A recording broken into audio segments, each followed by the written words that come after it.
Well, with this much equipment, tractors and sport vehicles and numerous big pickups and whatever, every night it was a logistical nightmare where we're going to leave this stuff and what we're going to do with it overnight.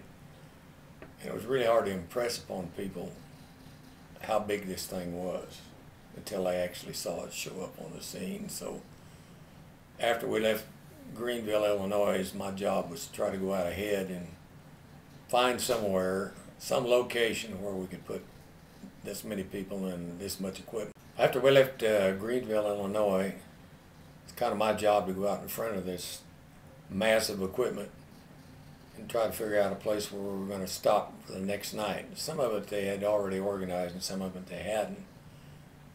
Indiana Highway Patrol was not cooperative at all in helping us move this equipment down I-70.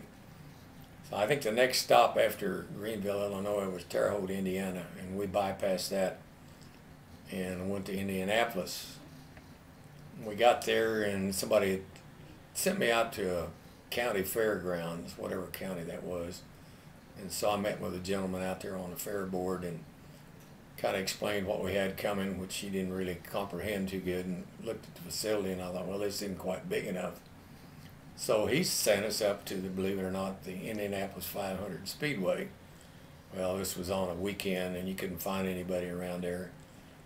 And so finally somebody gave me a tip to a place called the Indianapolis Raceway Park, not to confuse with a 500 park. So going out there, it was pretty large acreage, and this fellow had races on the weekend, had a drag strip, and he also had an oval track. So I pulled up there and explained to him, and we got this large amount of equipment coming. And he said, well, normally I have races out here every weekend, but as you can see, there's a lot of snow on the ground.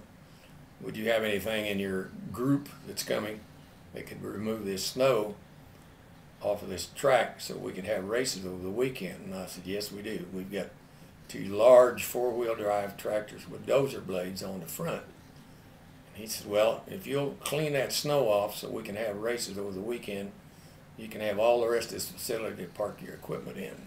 So that's how we arrived there, and once it showed up, you couldn't believe how much stuff there was. So we kind of circled away from the track and around, and that's where we set up camp for a couple of days while it snowed there. I can't remember exactly how long we were there, but it just continued to be a problem every night where we're going to go. And near as I can remember, when we left there, the next spot I can remember was Zanesville, Ohio, and there was a huge parking area there around a shopping mall.